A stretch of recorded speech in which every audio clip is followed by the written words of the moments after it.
Welcome to MYFest 2024. Thank you so much for joining us today. This is the session facilitated by Dr. Jon Ippolito, and it's titled, Is AI a Threat to Democracy? It's part of a track, and you can join this session or join the full track depending on your preferences.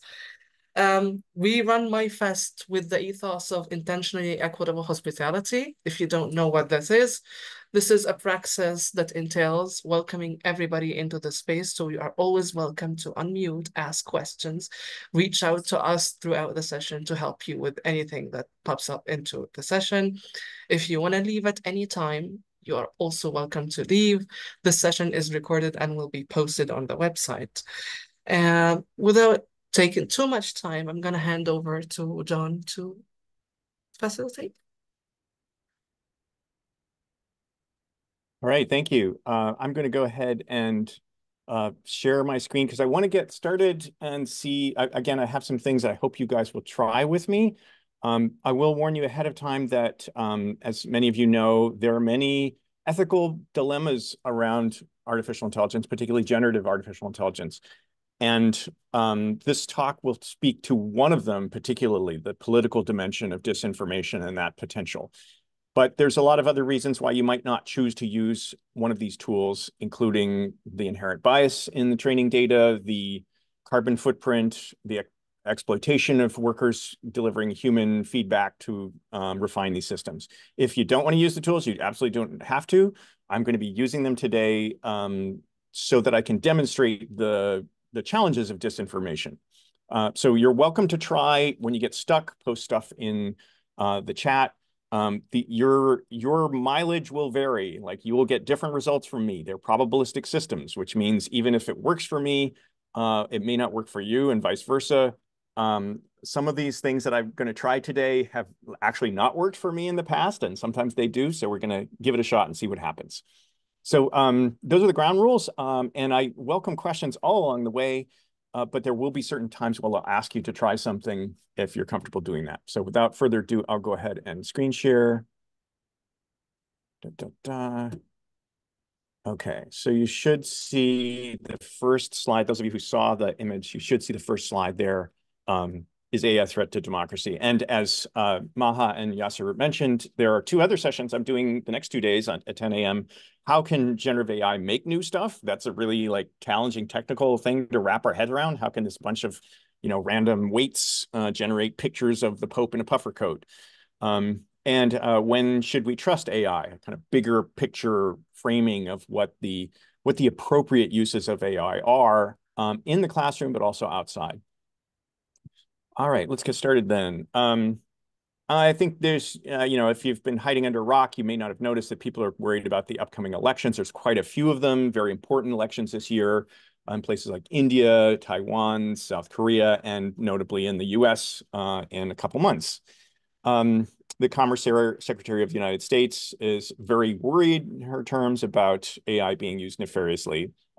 So she's not the only one. What are the dangers? The dangers are deepfakes. These are the ones that you get the most attention, or you've heard of oh, what if a politician is actually not saying something, but they appear to be, someone shares a recording that appears to say something like, oh, I just got this bribe from this person, or I just had sex with this other person, or whatever would be the scandal or the thing to sort of derail their candidacy. So deepfakes, where AI is used to imitate the likeness of someone, either audio or video or both, are a danger that you hear about a lot in the news. But there's also fake news itself, and this doesn't require a simulation of that person's likeness. It can just be news stories that are fake and that run rampant online. And sure, these could be handcrafted in the past, so could deep fakes actually, but the speed at which they can be generated is pretty terrifying. I saw a recent post about a company called BNN Breaking, which is one of these sort of AI-driven news sites that was hiring something, and they took down the ad, but while it was still up, it mentioned something like, "We expect you to produce something on the order of 2 to 3 stories per minute." So the idea that you can generate that much text with AI is frightening, and it's scary to think about what effect that could have on our elections and the news associated with those. Personalized fakes are in some ways even more scary because rather than going to sort of global news, they can go to very specific issues. And these are a place where I think AI has a danger that is qualitatively different than all the other fakery and disinformation that's been proposed in the past. Then there's the idea of a textpocalypse. This is a term coined by literature professor Matthew Kirschenbaum, in which there's not necessarily fake, deliberately disinformation. There's just so much information that there's no way for us to even find what we're looking for.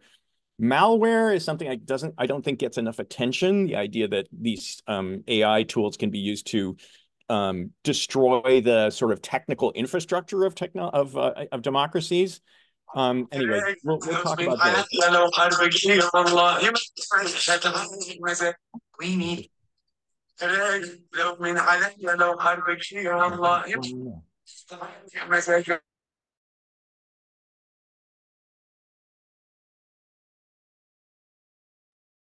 I think you muted yourself, John. I'm not sure what happened. I You did were because sharing that audio, coming right? from I someone thought else, it was that you sharing audio or was that someone sharing by mistake? I think it might have been someone sharing by mistake, which was I weird wasn't because it sure just because I could see I was gonna mute all, but I saw clip A and clip B, so I thought maybe that's the clip, you know? yeah, and I was confused by why that was happening. Maybe I've got it in another tab, but I think we're good now. So I'm going to go ahead and play these two clips, and your goal is to figure out which is the fake. And you can just, I'm not going to do an official poll, but you know, well, I could, I suppose. Let's see. I don't have the ability to add a poll, but it looks like I can. Should we stay in the same group? No. You can as a co-host, yeah. Can I? Okay, cool. So I'm here in polls and quizzes. Launch. Should we stay in the same group? That's not what I want. I want to make a new poll.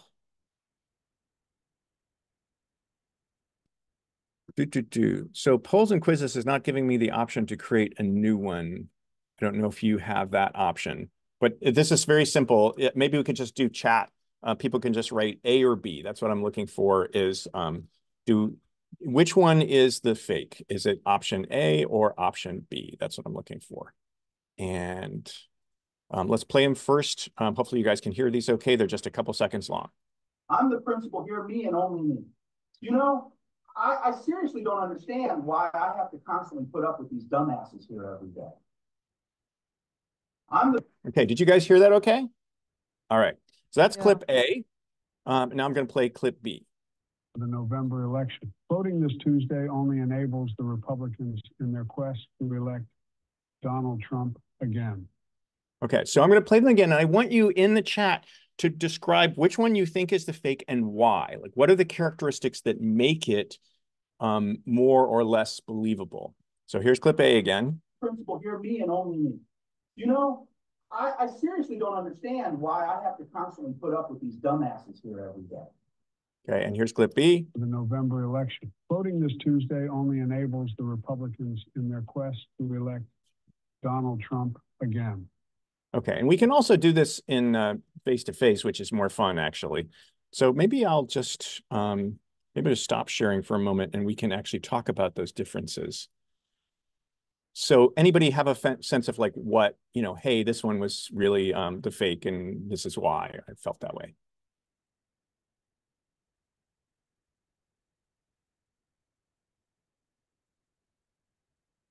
Sonali says, I would have no idea. Clip B, monotone. Okay, so someone said the monotone nature of clip B was kind of a giveaway that that might be the fake.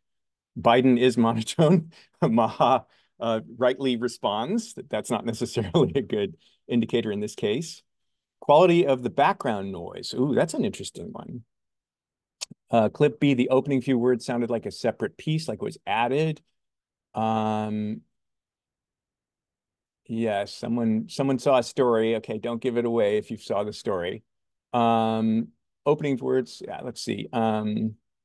Yeah. Anybody also have anything you want to say in person about the differences between those two? The flow is off. Ooh, the flow is off.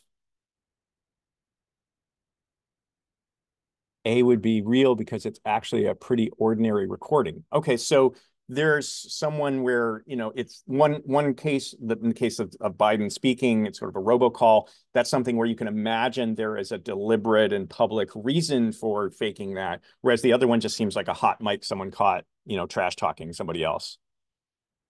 A would, yeah. Okay, well, they're both fake. So the first one, for those of you who saw, someone said that they saw a story. It was Bonnie.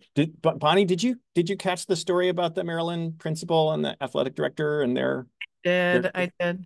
Yeah. So you knew that one was fake also, right? But I probably would have thought that it was authentic. I suspect that I would have gotten swept up in the emotion that it evokes. Yeah, for sure. Yeah.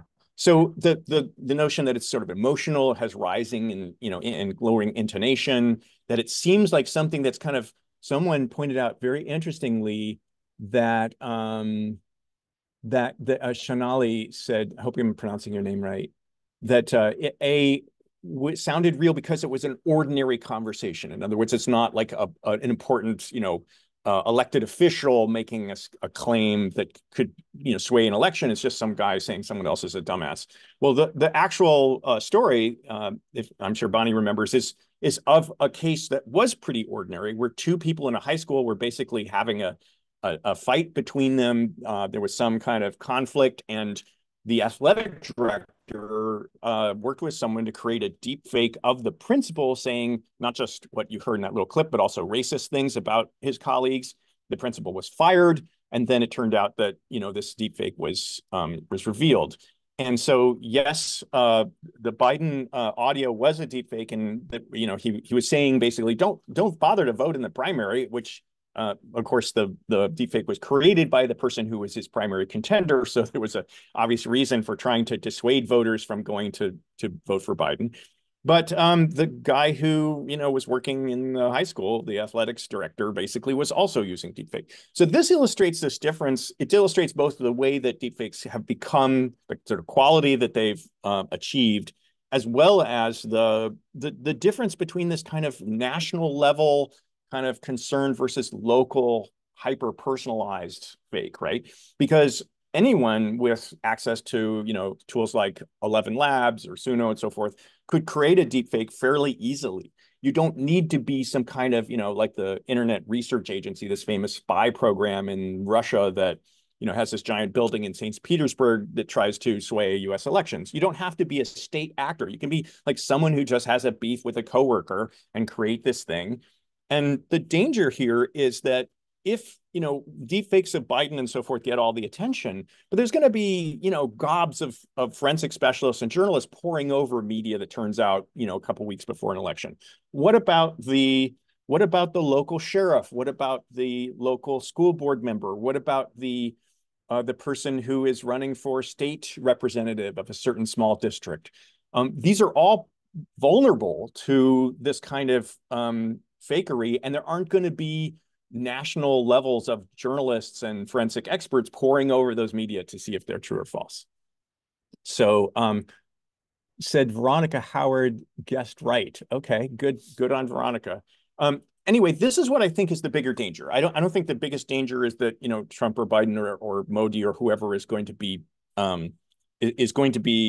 faked so much as the ease of this access to everybody is going to leave us with too many molds and not enough hammers to knock them back down.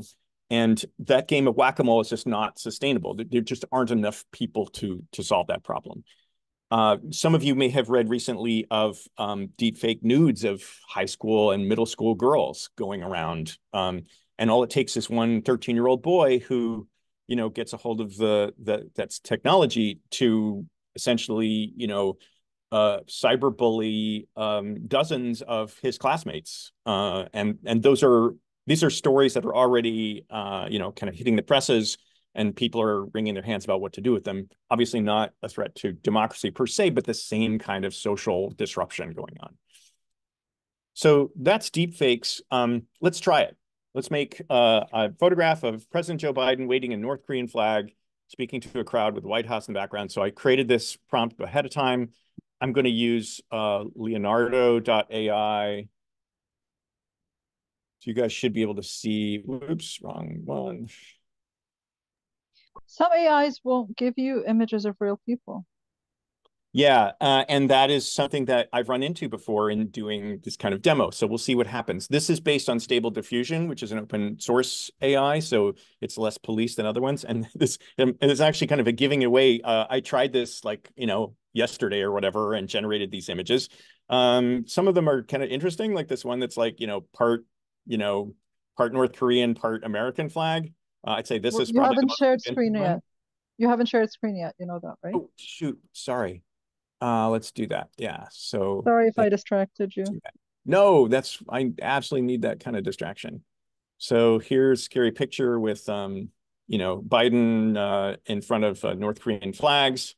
This is the weird one that has sort of like combination of American and North Korean flag. Anyway, let's see if we can do it ourselves. So these are the ones I did yesterday or whenever. I'm going to try generating it again. Let's see. You can choose different models. I'm going to choose the fastest one, I think. If I can, hold on here. Lightning dynamic, we'll make it small. Yeah, okay. So again, this is very similar to DALL-E or Google's Gemini or Midjourney. These are text to image generators in which you write in a little prompt and you get something back. And with more time and more experience prompting, you can generate more believable things. It's definitely something where there's sort of like an oblique relationship between what you type and what you get back. It's not as sort of reliable as text-to-text image generators. And that might take a little while to generate, but I'm just going to kind of see what happens from that. So these are the stories that I mentioned about the Biden audio deepfake and the sort of the athletic director and a principal getting into trouble in a high school in Maryland.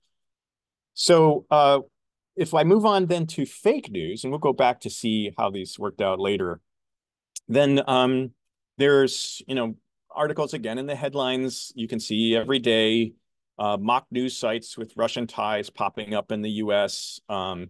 China, is reported to be using AI to disrupt elections in the US, South Korea, and India. Microsoft's warning about this. So this, again, is just headlines. I'm not telling you anything that you can't find in the news. But again, you might not realize how easy it is to do this kind of stuff. So I've written another prompt that invites us to create a political scandal and post it online. And again, it's not about necessarily the credibility of each story. It's the amount of story, how fast we can produce them. That's the danger. So let's take a look. It says, write a fake news story article complete with headline, byline, location, lead, and supporting paragraphs. So I'm giving it a little structure here about one of the two top US presidential candidates for 2024. The focus should be a fictional scandal involving sex, money, crime, or improper political influence. So this time, instead of an image generator, I am going to use a text generator. I'll just use GPT 4.0. Let's see. So I'm going to keep this instead of using usually I'll do a temporary chat to prevent it from training, but I'm actually going to use a full sort of like recorded chat. And I'm going to type in that prompt about the fake news article. And we'll see if it stops me from doing this, given that I'm literally saying, write a fake news article. So sometimes it does and sometimes it doesn't. In this case, it's not. Okay, wow. So in a stunning turn of events, John Reynolds is embroiled in a massive campaign finance scandal that threatens to derail his build, It's going through lead, paragraph 2. So it didn't even stop me. It's like, sure, yeah, you want a fake news scandal? Here you go. It obviously changed the name, but like, how hard is it to do a search and replace on, John Reynolds with, Joe Biden or Donald Trump or JFK Jr., whatever. So these are, this is what that took like 30 seconds. So you can imagine how fast you can generate this sort of fake news out there in the world. And if you want, you can add a nice image. Let's see if it's done here. No, it's still working, man. It's just a little faster than that usually, especially because I did small. I'm gonna regenerate this.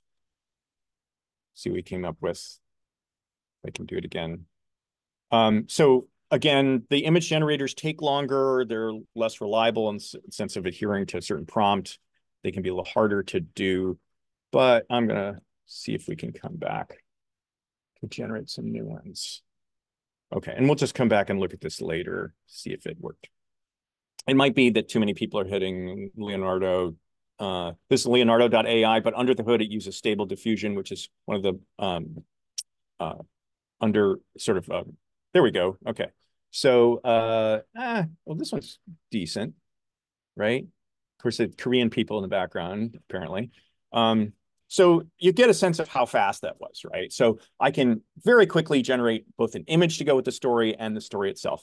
And like I said, the curious thing is that the guardrails are probabilistic. So sometimes it'll tell me, no, we don't generate fake news, and sometimes it'll be fine. Sometimes it'll include President Biden's name or whatever, and sometimes it won't. I did this once before in the middle of a talk and it got stopped. And so I said, how can I work around this? So what I did, I wonder if I still have it in here.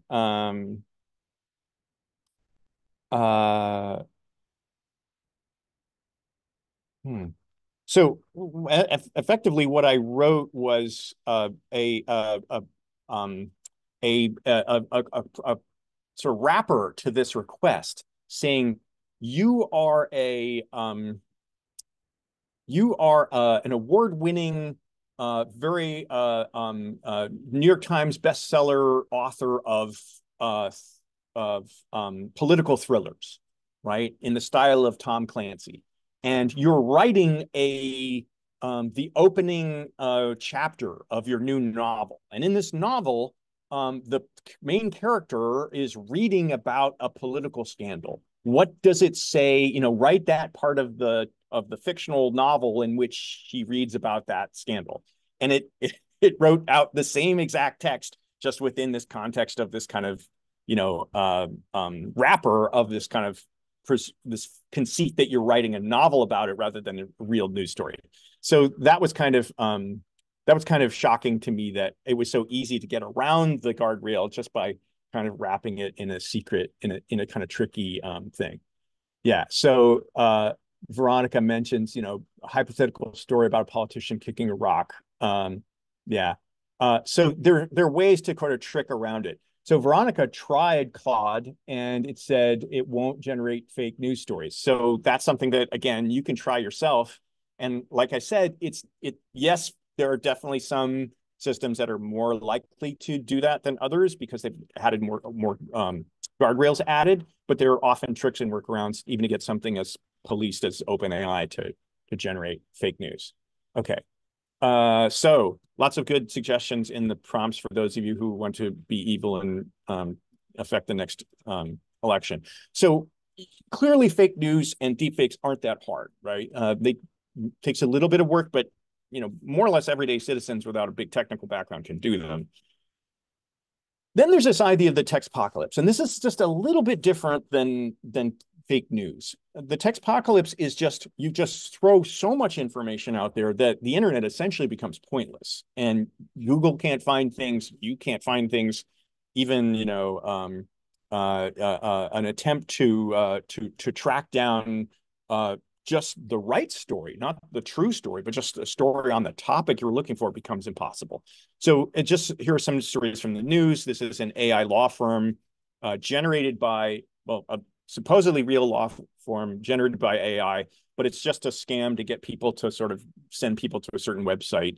And as you can see, like these are the pictures, like we can't see. Oh, oops, I keep switching off here. Hold on. Boom. Okay. Thank you. So here, I don't know, can you see if I zoom in? Does that zooming work? No. All right, never mind. Then I'm going to do something slightly different.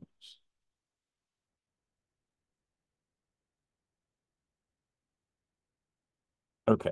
You should now be able to see me sort of point at the screen. We see a kind of like a highlight thing. Yep, Yes. working. Okay. So this article on the left is about a fake sort of law firm that was discovered, generated by AI. All of these faces of the lawyers that are, supposedly in the firm were generated by AI. The text is generated by AI. How do we know? Well, there's some telltale signs, like, the address is like 123 Lawyer Way, and the text looks like it comes from AI and so forth. And these sort of scams are created for various reasons. In this case, it's just to drive more traffic to a certain website by linking them from the site. But it's an example of building an entire website with just AI. This is a remarkable story here from the right-hand side, where there was a climate bill being pushed by Liberals through the Canadian Parliament and was stopped. And the Liberals accused the opposing party of gumming up the works by adding 20,000 amendments. And, obviously they accused them of using AI to do that. I mean, how can you generate 20,000 amendments in a week? That's crazy, right? So this was not an intention to create something false. Maybe even all the amendments were good ideas, but it's just so much text to have to wade through that you've essentially gummed up government and it cannot function. Right? So this is this idea of this text apocalypse. We cannot move forward with this amount of data flooding the internet. Then there's malware. And by malware, I mean hacking stuff, right? So computer viruses, backdoors that are created and exploited in computer databases, sensitive information that's leaked. And yes, cybersecurity has been a problem for many years, but it's basically been a very small coterie of highly skilled hackers who were able to do it. Well, along with the ability to teach sort of, everyday Jane and Joe how to code, you're also teaching them how to create malware, computer viruses, SQL injections, other ways that people can, basically break into a system or break a system. So this is a scary story from the Register that GPT-4, which is the text generator I just showed you, can exploit real vulnerabilities by reading security advisories, right? Well, how these systems work is they go out and read the web, and then they sort of regurgitate answers in response to your questions. Well, in this case, you can ask it to read the warnings that tech companies put out about potential vulnerabilities of systems that are on the internet or, in private or government sectors. And then it can literally say, well, here's how I'd go about writing a script to exploit that. Well, do we want that? Do we want AI to be literally training itself on all of the ways to dismantle digital civilization? I mean, that's kind of what's happening here. And just as a test, I did I wrote a little code here that is really stupid. It just makes this kind of login form over here on the right. And so I was like, okay, well, how can you tell me how to exploit this login form? Is there something wrong with this form? And it's decent code. I didn't deliberately make errors in it, but it's like, can you describe how a malicious hacker might exploit this form? So I'm going to copy this.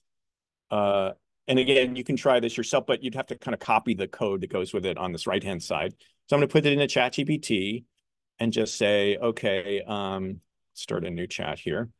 Acting as a cybersecurity expert, this is a common sort of template for prompting to give it a role. Giving the AI role makes it focus more on that part of the literature and tends to generate better results.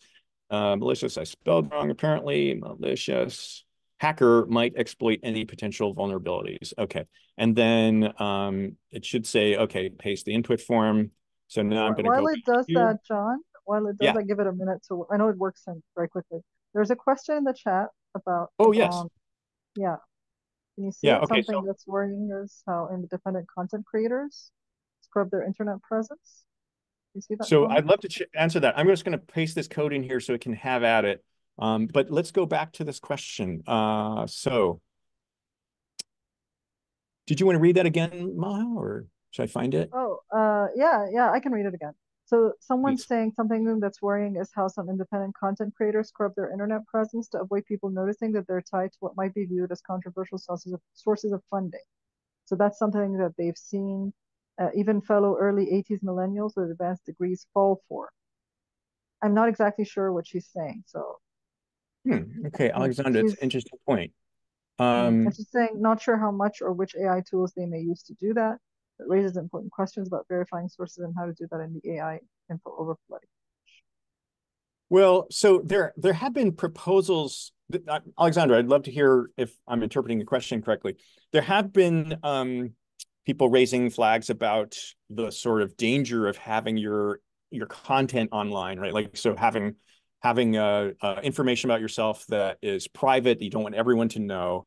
And I'm not talking about like data leaks and cyber security hacking and that kind of thing. I mean, just like people who posted things that like, hey, I posted a keg stand in my, youth, and I don't want that to appear anymore because I'm a politician and I want to run for office and not have someone find it, or just even applying for a job.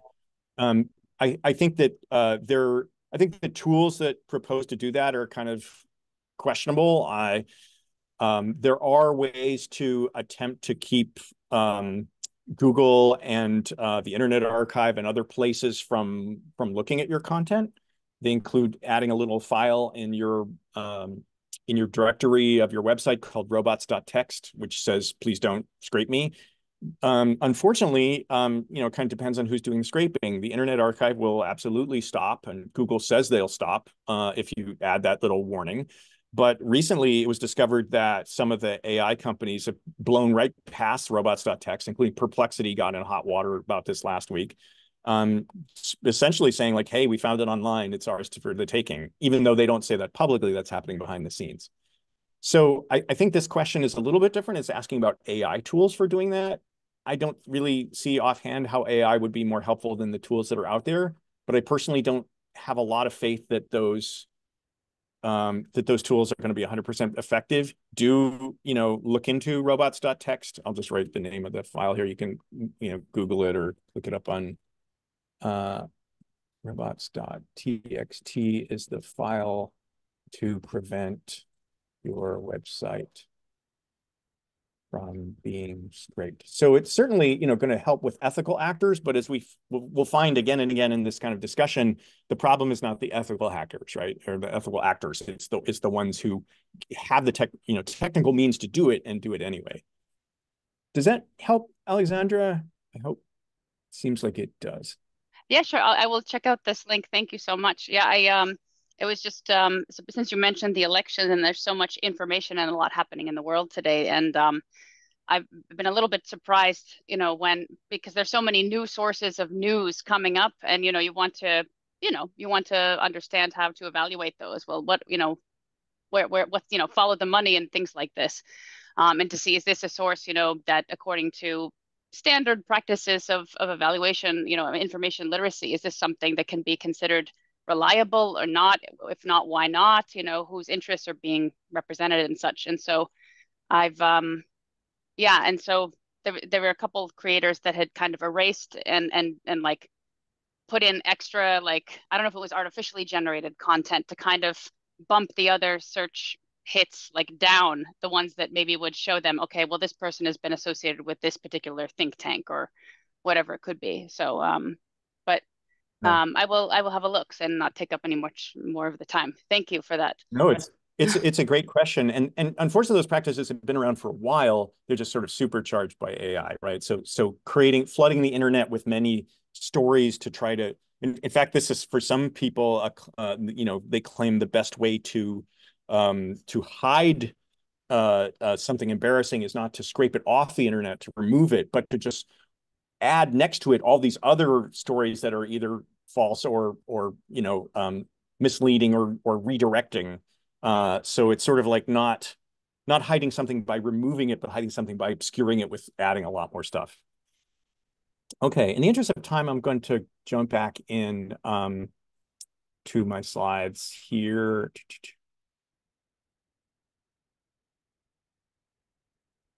All right, and let's see what ChatGPT says in terms of the form. It says, analyzing the provided input for JavaScript code, a malicious hacker might exploit several potential vulnerabilities. Here are primary concerns. absence of input validation and sanitization. Okay, this is like when you make sure that an email looks right. So if someone writes a weird looking thing, it doesn't have an @ symbol, that's not it's not accepted. I knew that was a problem. SQL injection is a danger for these kinds of systems. So that's absolutely an exploit that would make sense for my code. Insecure password handling. Yep, deliberately kind of didn't encrypt that. That's another danger. Error handling, meh. Okay, this is something where it's like I'm giving away too much stuff by the way I'm handling errors, and how someone could exploit that by learning more about my system. Authentication logic. It's giving me a way that an attacker could use that to, you know, find out whether the email address is registered and then kind of find the email from there. There's a number of different other ways. It mentions ways to mitigate this issue. So that's good if I'm the person who is, you know, trying to fix my site to make it better. But I could follow up by saying like, okay, now show me, write some code to exploit these problems. In which case I've basically enabled, you know, an 8-year-old to become a hacker of the web. And that's the danger of malware.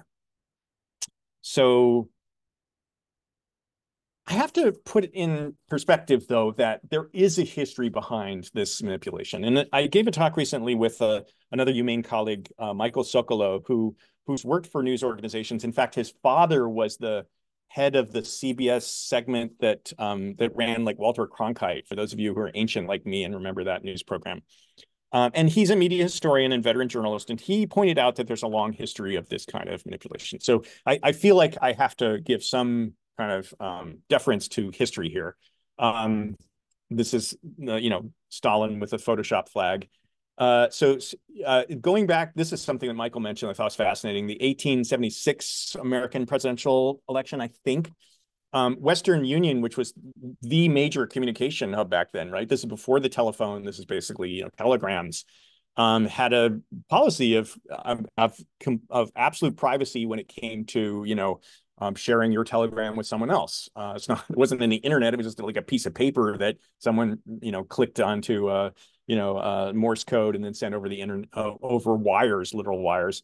In this case, though they broke that protocol clandestinely to elect President Rutherford B. Hayes, who was actually not very popular, but Western Union didn't like the other guy and essentially shared telegrams related to Hayes that indicated that he was vulnerable in specific states. And then they sent telegrams to those states to say, make sure you get out your voters for the other side. And lo and behold, we got this guy as president, thanks to, among other things, Western Union. So that's a pretty old example of, you know, electric media, maybe not electronic, but electric media influencing an election. Stalin's the poster boy for, you know, changing the appearance of things, creating deep fakes, if you will. This photo has a series of party bosses, each one of which disappears as Stalin gets, you know, kind of disillusioned or frustrated with them, and then leaves him as the only one left standing in the end. There's also this case of the vanishing commissar. The previous one, you're talking about an etching that is not that hard to change because you can, you know, take a plate and sort of scrape off parts of the ink where the sort of etching where the ink would go. So that's more like an artistic physical process. This is actually a photograph, so that's a little harder. But back in the day, people could airbrush photographs, airbrush the negatives, literally like a little spray can, and make people disappear, and also make the effects of the water seem like, you know, to replace where they were.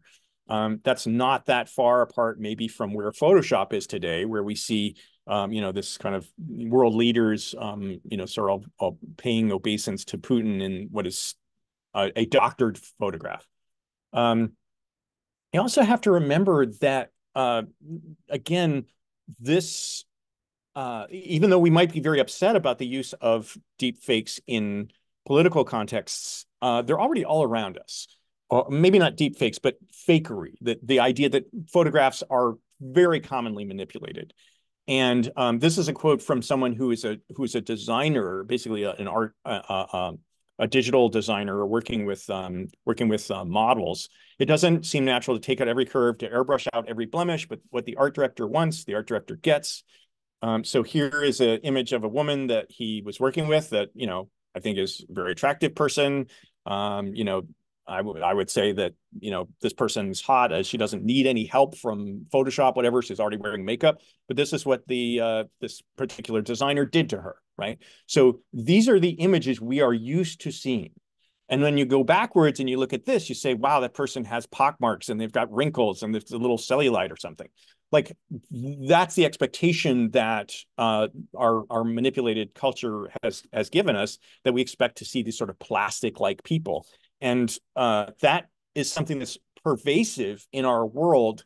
We have to recognize that this predates the AI fakery that now we see. Obviously, this starts from a photograph and manipulates it, whereas the AI fakery starts from zero. But recognizing that when people look at things online, there's already a level of sort of detachment from reality there may help us in understanding the threat that AI poses.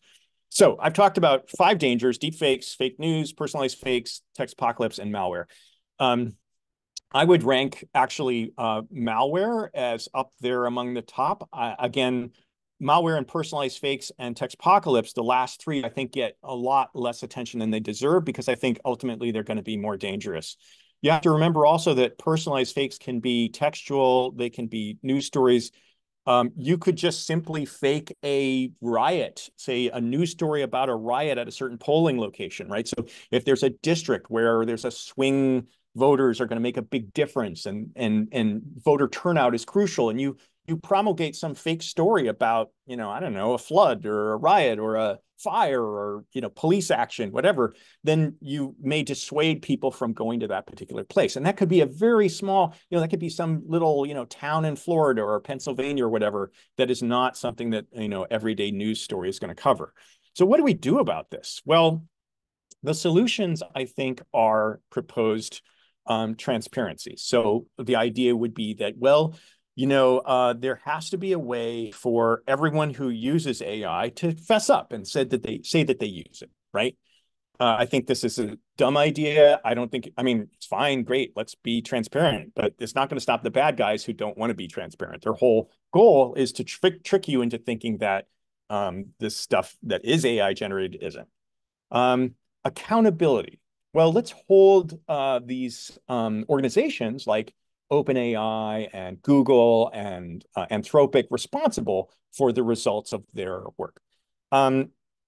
Again, I like the idea. I think we totally should hold these organizations responsible. I don't think it's going to be a major solution to the problem. It's probably part of the solution, but it's going to be too slow. You have to go through the court system to sue a company because someone lost an election, and it's going to take years. And by the time it's done, that person was already elected years ago. Also, there are still open source systems out there, Mistral, Llama, that are Stable Diffusion, where no one controls. There's no organization. There's no place to sue.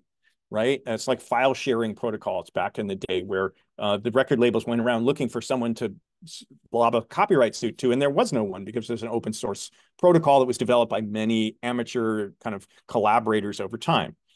Copyright. Well, let's just insist on copyright. Again, I don't think that's a solution. The U.S. Copyright Office has not, I wouldn't say they've made ironclad, super clear rulings on AI, but they have said that you cannot copyright an AI image that has no human sort of, influence. And the legal state of copyright suits, although there have been plenty of them against these, especially the image generators, but also from places like the New York Times and, elsewhere about text generation. The legal status of these suits is I'm not very sanguine about them. I think that the idea that this is kind of like wholesale, stealing of artist work and the work of journalists and other writers is just not a great analogy. I think there is some moral force to it. I think that artists should have more respect than they do, and the way that I think that there is no question that this is a different kind of influence than what you get from typical artistic influence, where Picasso was influenced by, post, kind of Impressionism, and so therefore we can have Dali be influenced by all the art it finds online. I don't think that is a good argument, because Picasso didn't go and chop up every single Cézanne canvas and recombine them to make new canvases. So we could talk more about that when we get to the how these things are generated, because we'll talk more about how the actual technology works. But I'm just not I don't think copyright's going to go very far unless the courts do something really surprising. Watermarks. Oh, everybody's about watermarks. Yay, watermarks are going to save the day. I don't think so. Again, even if you convince all the companies to produce watermarks, and some have already, there's lots of technical hurdles for getting them adopted. Sometimes they are applied, they're misapplied. You may have seen the story about Meta incorrectly labeling actual photography by photographers from the White House and from other news organizations as AI generated. So that's obviously not working. It's really easy to get around a watermark, even if it were to be appropriately applied to AI images, say. Even if it's stenographic, even if it's like embedded in the image in a way you can't see, you simply can take a picture of the photo with your phone or the AirSats photo, and now you have something that doesn't have the watermark in it. And then the last thing is that the existence of open source tools just makes that moot. Like anyone who doesn't want their work to be seen as AI is just going to go to an open source tool which doesn't have a watermark. So boo, watermarks, sorry, that's not going to help us. Cameras, okay, this is an interesting proposal to make digital cameras have a sort of essentially a watermark within them. It's an interesting idea. You would sort of trap the GPS and the timestamp and all these other kind of metadata that would be hard to spoof. And every picture that came out of this camera would have all this kind of embedded metadata in it. I think it's a little better than watermarks. It's kind of a clunky idea. Don't give that a lot of credence. Journalism. Okay, so journalism, I think, is actually a really good solution, right? So like when that principal was accused by the athletic director in high school, someone went and tracked it down and said, hey, let's read into the story, let's find out what's going on, and let's examine that particular piece of evidence. And there was evidence of it being a deep fake. But as most of us here were fooled by it, you had to have a forensic expert to do it, or at least a journalist who did enough research to figure out what was going on. Unfortunately, journalism in the United States has been hollowed out by the ad-driven model of the internet, which has basically left the big boys like the New York Times and Fox News and so forth still kind of commanding this huge national audience. But the small little local papers are shutting down here and there. And that's really sad, because at a time when we need them most, these little small scale acts of news reporting are in danger. Another thing I'll say about watermarks, though, is that the solution may not be to tag things that are fake, but to tag things that are real. And what I mean by that is that we can't tell if something doesn't have an AI watermark if it was AI generated. But there is a technology that's very simple called digital signatures that anyone can apply to show that what they generated really did come from them. It's a technology that's throughout the internet. It's existed for 20 years. Every time you go to your browser and you see a little lock up in the location bar next to the HTTP blah, blah, blah, that says, hey, this website's been digitally signed. So I know I'm really going to NewYorkTimes.com or Amazon.com. I'm not going to some sketchy, kind of scammer version of Amazon when I'm going to put in my credit card. So that technology is very straightforward. Anyone can use it. It doesn't have to be used by a big corporation or government. Individuals can use it to sign their email, to sign pictures, whatever. And I think that's a much better solution than the idea of watermarking what's fake. But what it doesn't help us when it comes to identifying what's fake, but it does help us identify what's real. So if you're CNN and you are going to put out an image or a video, you can say, stamp it, this came from CNN, and people can check that digital signature and make sure it did. If you're the White House and you're putting out a statement, you want to make sure people, record the speech correctly or whatever, you can add a digital signature. So watermarks that are AI labels, bad idea. Watermarks that are true labels, good idea. And finally, social media reform. This is kind of like a big problem, right? It goes well beyond AI fakery in elections. But the idea that we've surrendered essentially a control of our attention, especially that of our children, over to the algorithms of TikTok and Meta and so forth. Many people are starting to rebel against that idea. New York State just passed a law outlawing addictive feeds for teens. I don't know how enforceable that is, but there's a growing swell of interest in changing that that landscape. So that's what I got for you. I'm very interested to hear any comments or questions you guys have about all of this.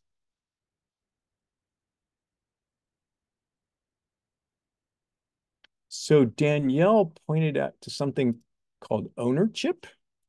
Well, this is slightly different, actually. I just realized this is, this is a virtual chip that you attach to a physical object. So it's the other way around, actually. Yeah, so there have been attempts using the blockchain to sort of create a digital register for physical objects. And as with a lot of things on the blockchain, the goal is often to make money by selling virtual things like NFTs. I would say this is, as you point out, not exactly what I'm talking about. What I'm talking about is actually much simpler. An example of it might be something like pretty good privacy, which has been around forever, also known as PGP. So let's see, I'll just send a link to that as an example. And there are, when this came out, everybody thought, well, this is going to be in every single website and every email. Everyone's going to sign emails with these keys, and they often did.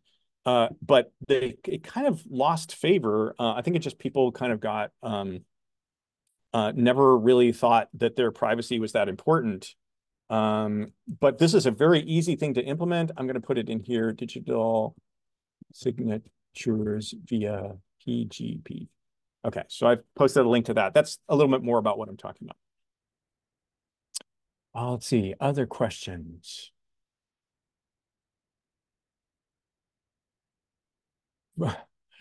Veronica has found a relatively easy to follow project plans for becoming a 17th century hermit. So yeah, you could ask the AI to solve the problem for you. There's a way in which we can imagine these things helping to solve the problem. You saw that when I gave it the example of my code and I said, I didn't even ask it to fix it. It just said like, hey, here's some code that would be more secure than that crap you wrote, John. So there are ways to use these for good. I'm actually at work with some artistic colleagues about ways to think about the next election and how we might be able to, sort of promote valuable or progressive, ideas in that process. But I don't have any silver bullets. And many of although I think digital signatures is a really easy one, some of the others, like how do we elevate local journalism, or how do we stop these filter bubbles arising from addictive, divisive social media algorithms? Those are a little harder problems. Brittany's asking for suggestions for how individual committees or other site-based collectives might contribute to this AI-facilitated disinformation issue. Ooh, yeah. Well, like I said, I'm at work on some, with myself about that. I think that one of the things that would be helpful might be to just find out what the organizations are around you. Who is the local, like the election board, the school board, your local government, and ask them, do they have an AI policy? And they're going to say no, right? But I think that a lot of these places, polling, stations, even local, kind of campaign organizations like your local Democratic Party or Republican Party or Libertarian Party, whatever, they may not have thought through these issues. And just to ask the question might be useful. The Daily is a podcast from the New York Times, and what's her name? I'm forgetting the reporter, but Natasha Singer, I think, who writes a lot about social media, was just interviewed about where the hullabaloo about deepfaked nudes in high school came from. And essentially came from one parent sort of standing up and saying, like, this is wrong. The school is ignoring the problem. We need to have a policy in place to kind of fix this when it comes up, and to punish or somehow otherwise address the people who are doing this to our girls. And it was basically, according to this podcast, one parent asking the question over and over that generated a discussion and eventually a policy. So I think that might be useful. Well, we're at time, I think. If there are no last questions, I will be back on Wednesday and Thursday. I'm here all week. And on Wednesday, tomorrow, it's how can generative AI make new things? How can it be creative? Can we call it creative? What does that mean for artists? What does it mean for writers? But it's a little bit more of a look under the hood than I've given you today. And then on Thursday, when should we trust AI? That's a bigger question about the sort of what I think of as the sort of appropriate use, given its technical limitations and capabilities. What should we be using it for, and what should we not be using it for?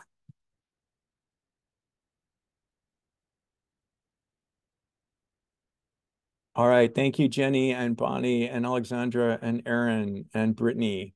Appreciate you guys all coming.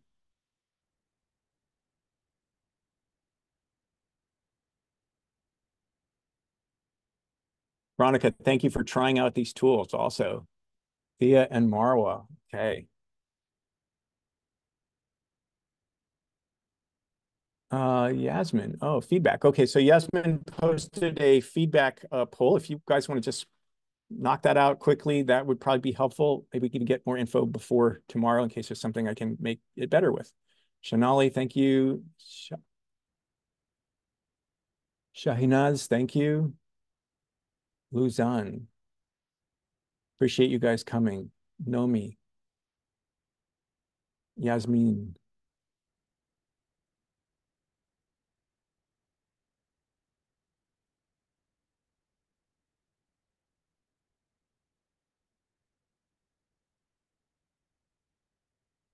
Valerie, thanks for coming.